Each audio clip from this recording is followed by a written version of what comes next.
Lesson 55, reading practice number 4. Dear Mr. Dexter, yesterday morning, I received a memorandum from our statistics department stating that you had used the facilities of the Hotel Transcontinental at least once a month last year, period. Thank you for your business, Mr. Dexter, period.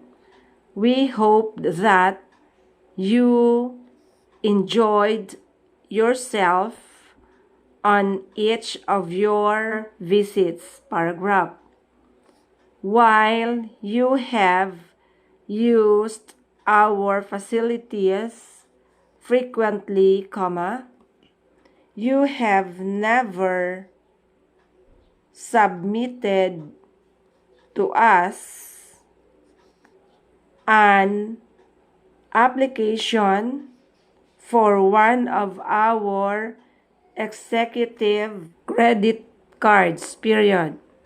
Wouldn't you like the convenience of having one of these valuable cards?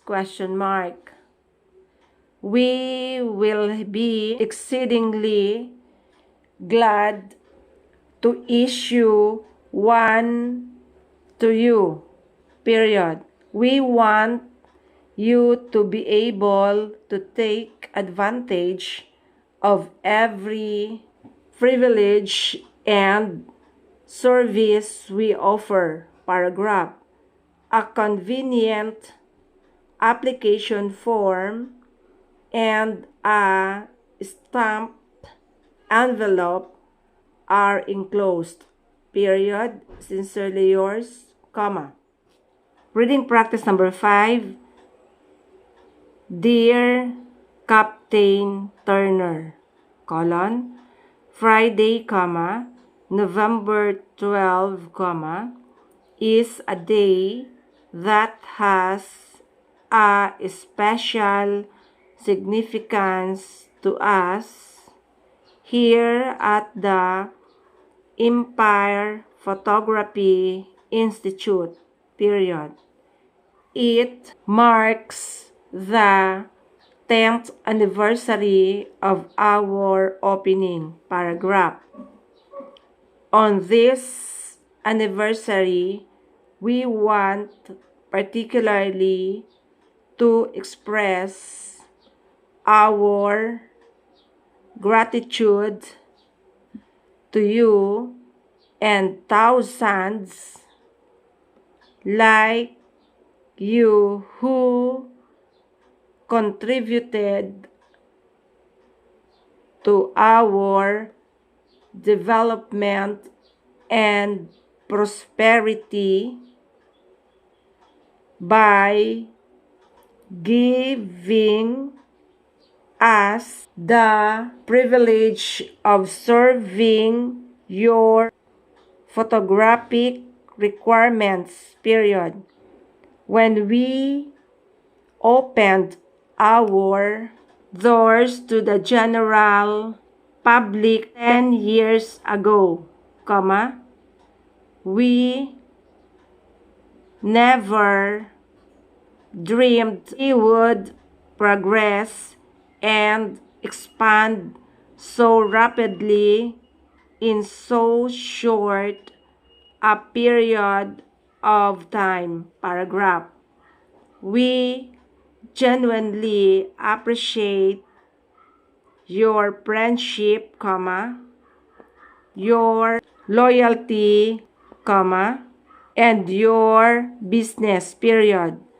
I assure you that we will do everything in our power to improve even further our services in the days ahead.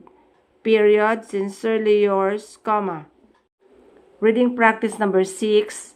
Dear Miss Franks, colon, please accept my apologies for not acknowledging immediately your request for information regarding the psychological and sociological course offerings of the Empire Institute of Technology.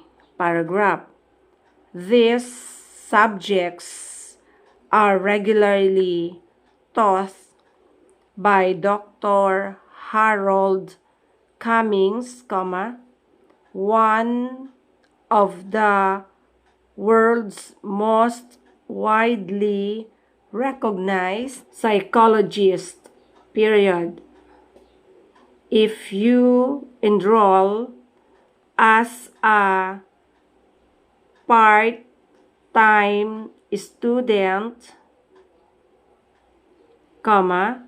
you will not be subject to the residency regulations of a full-time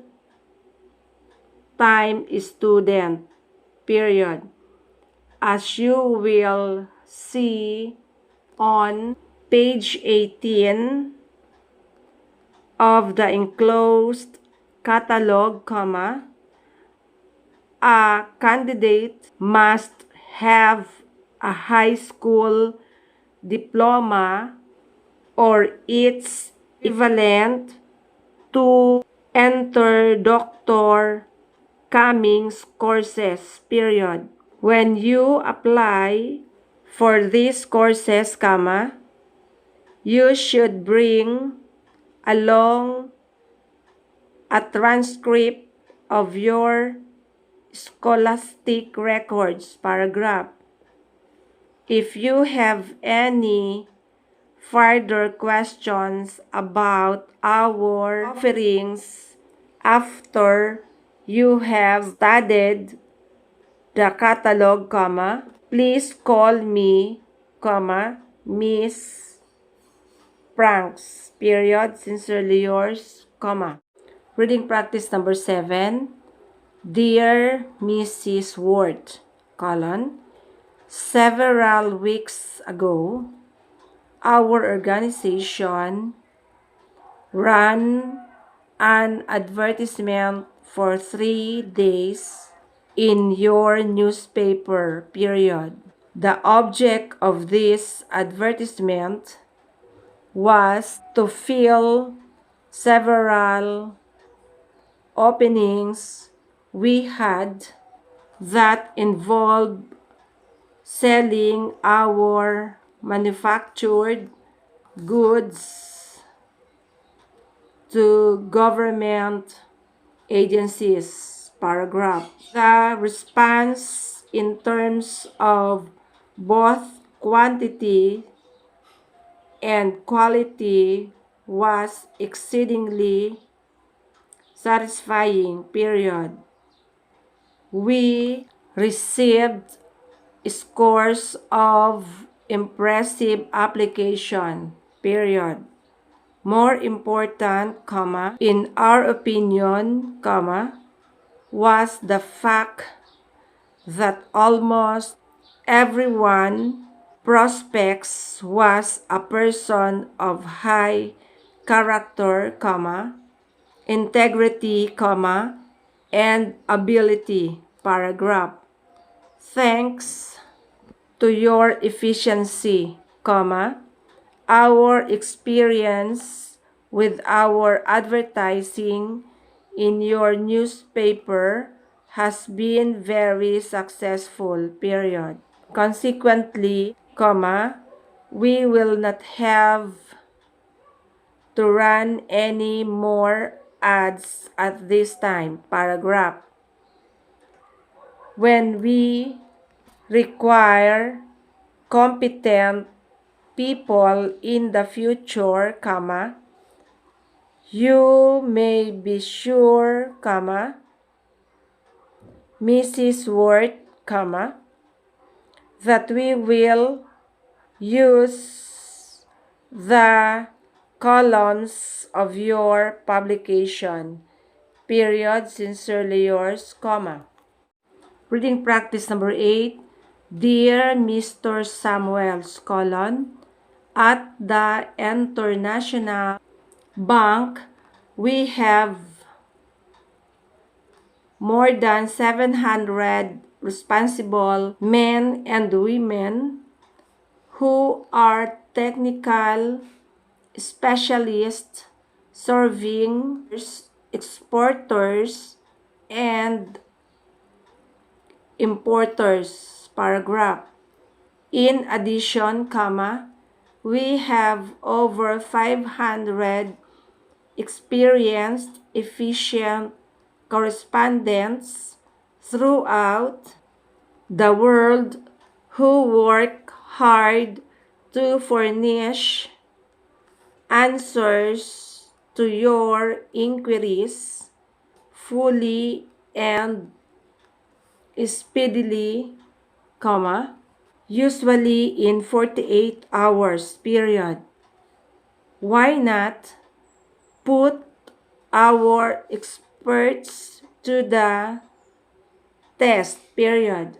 Find out how we can be helpful in providing ideas on ways to make your international business become more profitable. Paragraph.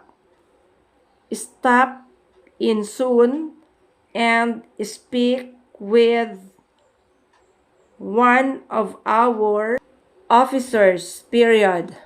If you wish, comma, return the coupon at the bottom of the enclosed circular to our main offices at 421 Yale Street, period. We will promptly send a booklet which describes our services in detail. Period. Sincerely yours, comma.